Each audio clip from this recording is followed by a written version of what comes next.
Yay, no more Isekai. Hi, how's it going? Charlie Wilson here, aka Sinister Charlie. Welcome back. I've been waiting to do this one because I was like, oh my god, no more Isekai. It's not that I hate Isekai, it's just there's too much of it. I can't with all the Isekais. I did want to see that vending machine one, which I never got to see. But I did like Tanya the Evil. That's probably my favorite isekai because it's so out there. But it's pretty good. Anyway, this genre will replace isekai. I assume this is tongue-in-cheek. I don't know if there's a new genre I've never heard of. Hey, okay, Tosh. My dog won't stop scratching his ear. I got to take him to the vet soon. Anyway, go.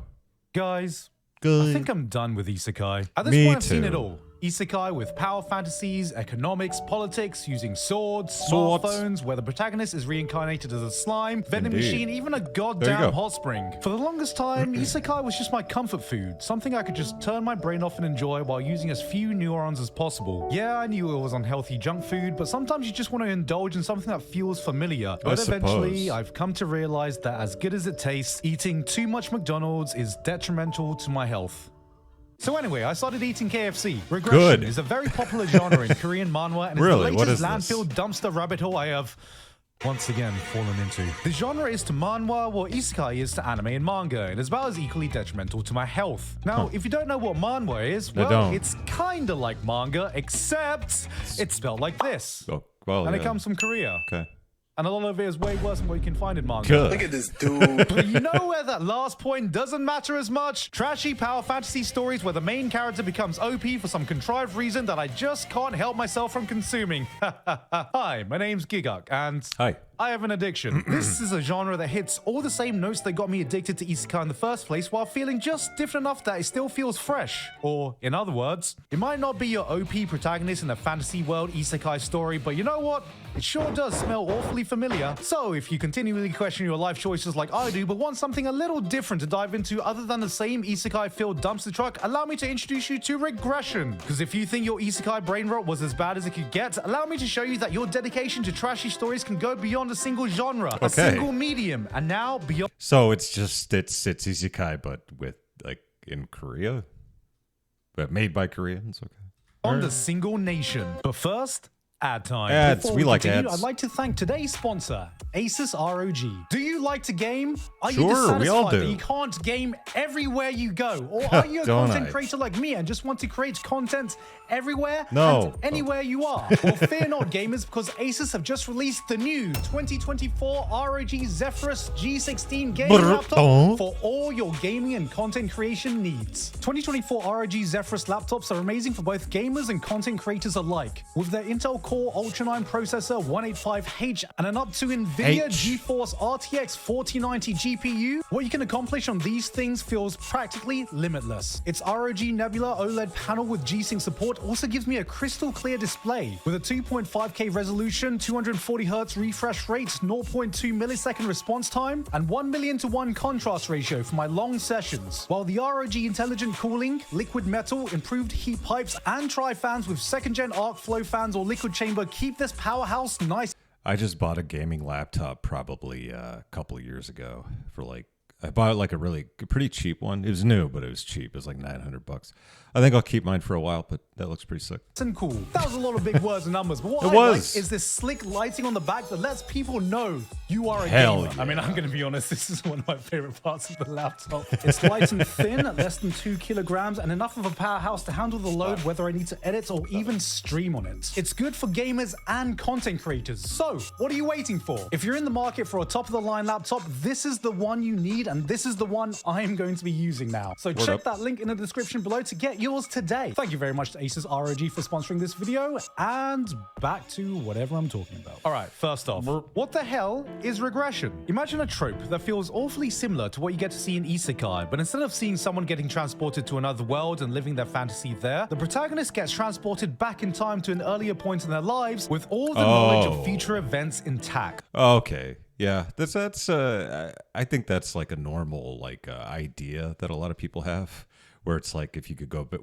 like would you, if you could, would you go back to like kindergarten and relive your life knowing everything you know now. It's an interesting concept.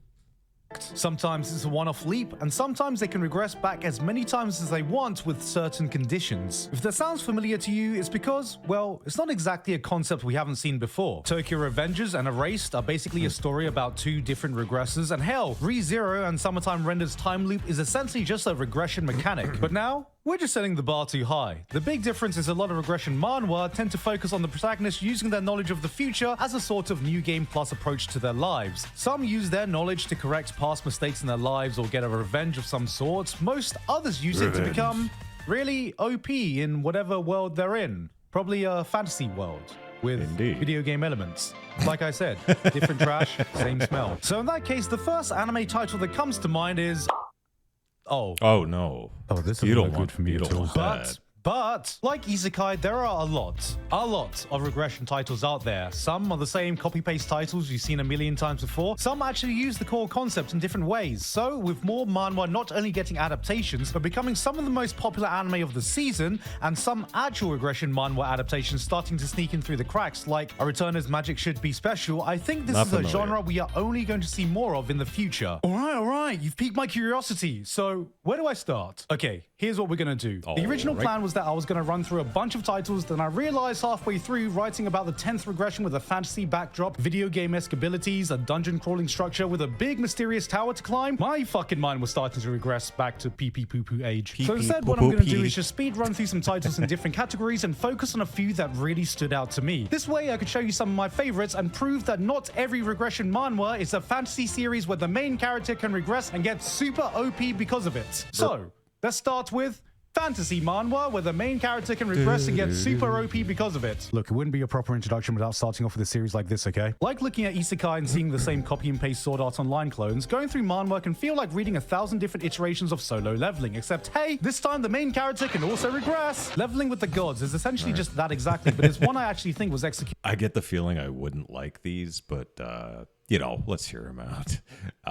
Not exactly my cup of tea, but half decently. The Swordmaster's son shows the rise of the youngest son in a family that's the equivalent of the Swordmaster version of the Zoldyck family. Kill the Hero details a good old revenge story where the protagonist levels up to kill the hero that originally killed him. Doombreaker, Volcanic Age, Infinite Level Up in Murim. If I were to continue, we'd be sitting here to the end of One Piece. So the series I actually want to talk about is SSS Class Revival Hunter. Not to be confused with my S-Class Hunters, the SSS rank Hunters Lucky Draw, Civil Servant Hunters S-Class Resignation Log, but is to be confused with SSS Class Suicide Hunter, which is the other name for the series. We're off to a fucking great start. Honestly, after seeing this title, I went into the series with half my brain turned off in fear that using over 10 neurons would hamper my enjoyment of it. But lo and behold, this had some of the most fantastic storytelling I could find in the genre, which is a fucking shocker, because this is like having a light novel titled Reborn as the Weakest Mage that became the strongest dickhead thanks to his cheat skill in another world, and it turning out to be the Citizen Kane of Isekai. After a mysterious tower appears and people from all over the world gather to enter it and yada yada yada, you know how it goes. There are monsters on every floor, people get special skills when they enter, and anyone who tries to climb the floors and hunt the monsters are called hunters. I've never seen Tower of God, so I don't know if that's what that is, but I don't know why that popped in my head. Like the Flame Emperor, the top-ranked hunter. He has wealth, fame, power, and all that shit they say in the One Piece opening. Women want to be with him. Guys want to be him, which is exactly how our protagonist, Gongja, feels. A lowly F-ranked hunter whose only SSS class ability seems to be shitposting. He just like me, for real. Out of nowhere, though, the power grants him his first S-ranked ability, a power that allows him to copy any skill other people have. The catch? He can only copy the skills of anyone who kills him. And, it only activates after he's already dead.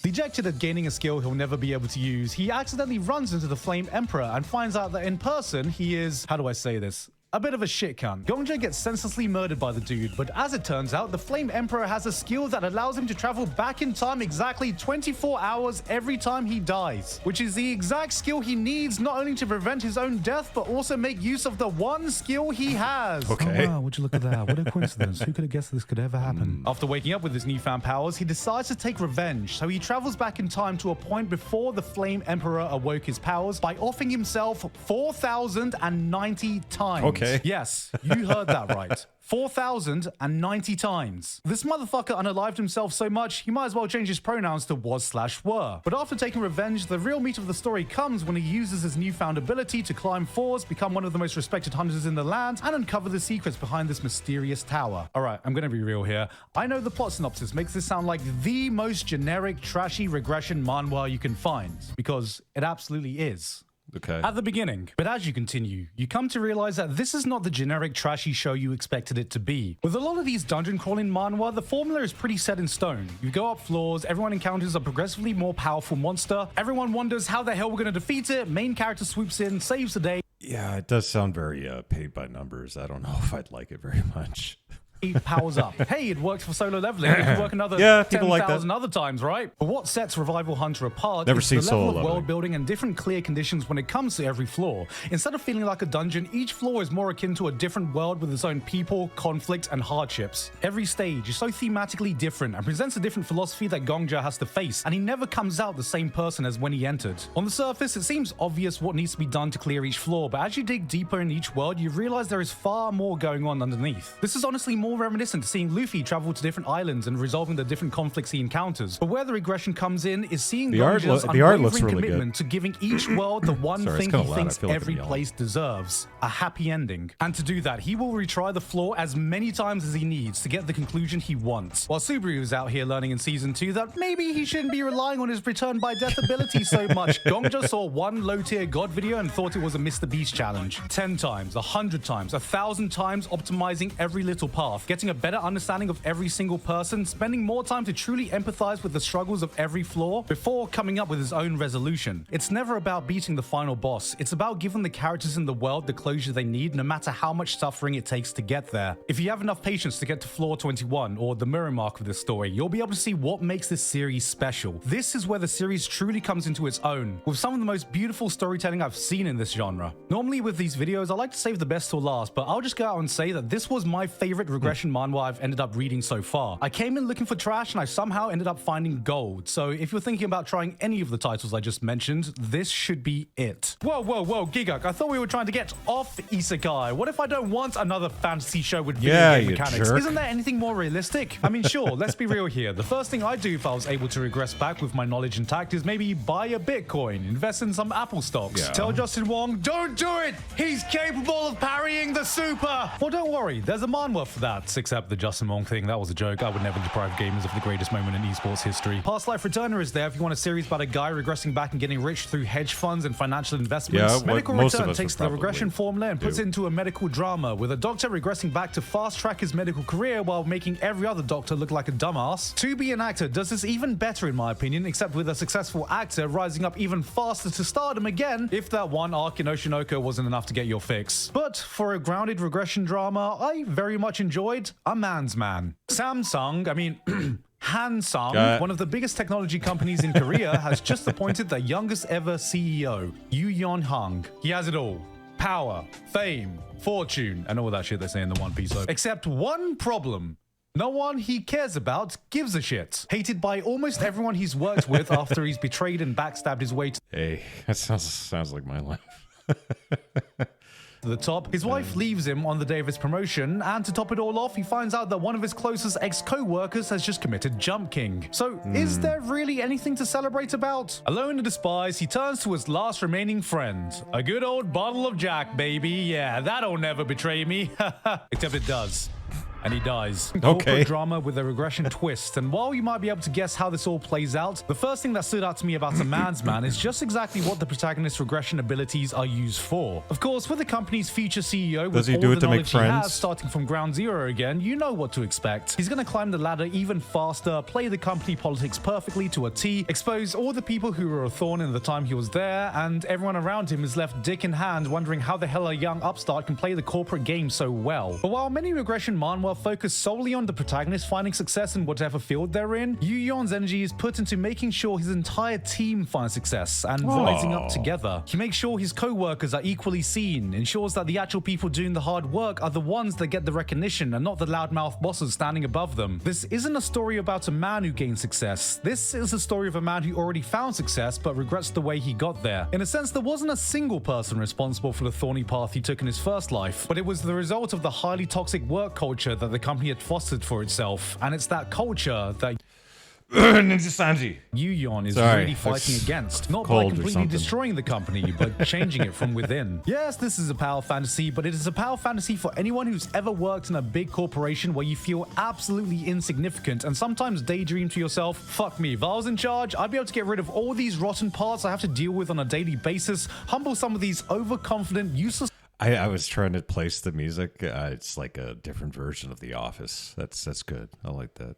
Managers who don't seem to do anything and actually run a tight ship. Put that in a setting of working in a massive electronics company with their team specializing in working for developing screens for electronic devices, right before the era where some fruit company announces this phone that you can control purely through touch, and that probably won't be relevant or anything, and you got yourself a pretty fun read. But sometimes, after reading a bunch of manhwa, you encounter a title that doesn't really belong in any category you usually see, but still goes bloody hard, like the next series, Chosu Saves the World. What would you do if you knew the end of the world was coming? Would you let it happen, make the most of the time you have left and live your best life, or would you do everything in your power to prevent it? On Earth's final day, Chosu bears witness to a giant asteroid plummeting towards our planet. Scientific organizations detected the massive rock far too late and miscalculated it to be a near miss. All attempts to destroy or divert the thing have failed. As just a normal Korean office worker, Chosu, like many other people, was completely powerless to stop this fate, and all he can do is crack open one last cold one and give one final toast as he watches the world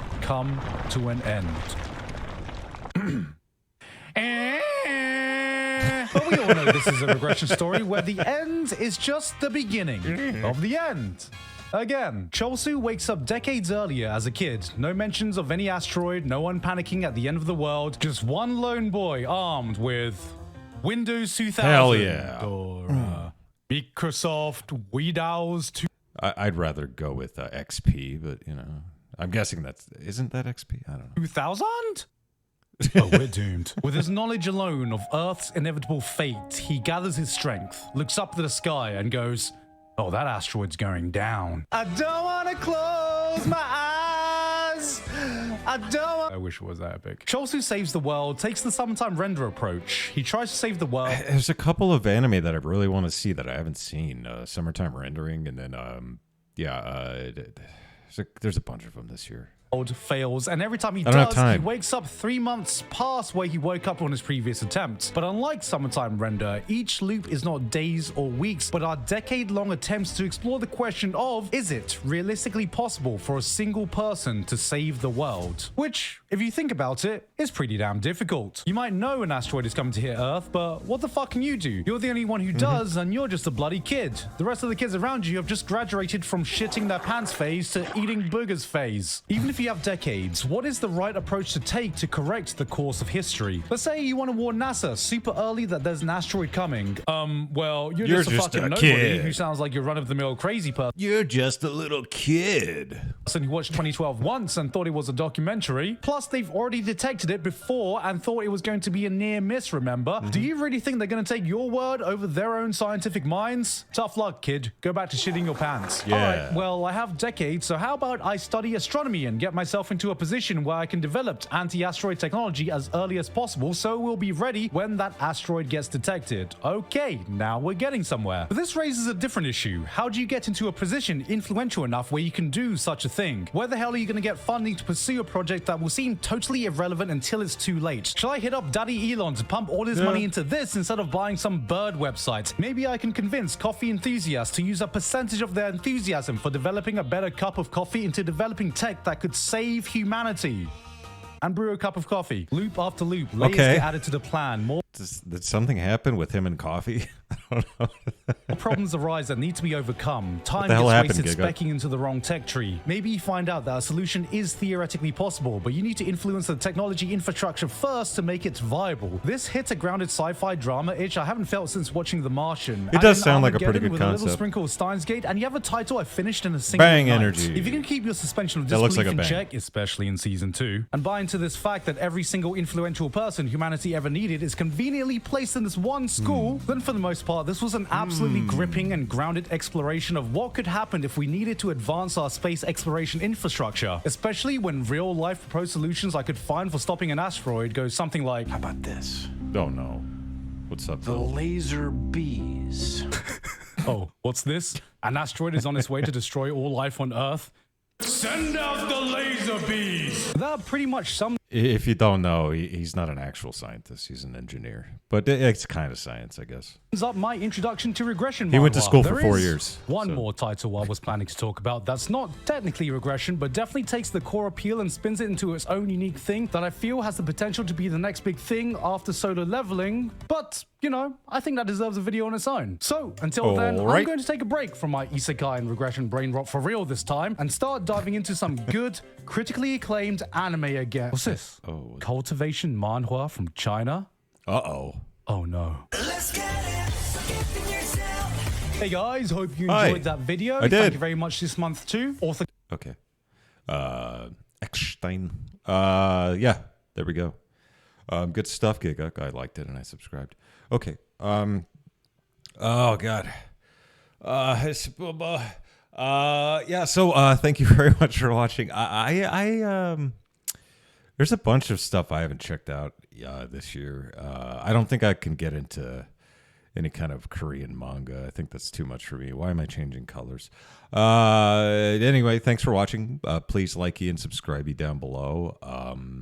If you got any requests or suggestions, put them in the comments, and I will get to them eventually. Thank you very much. Wow, I keep this. I need to fix that. Thanks a lot, and bye.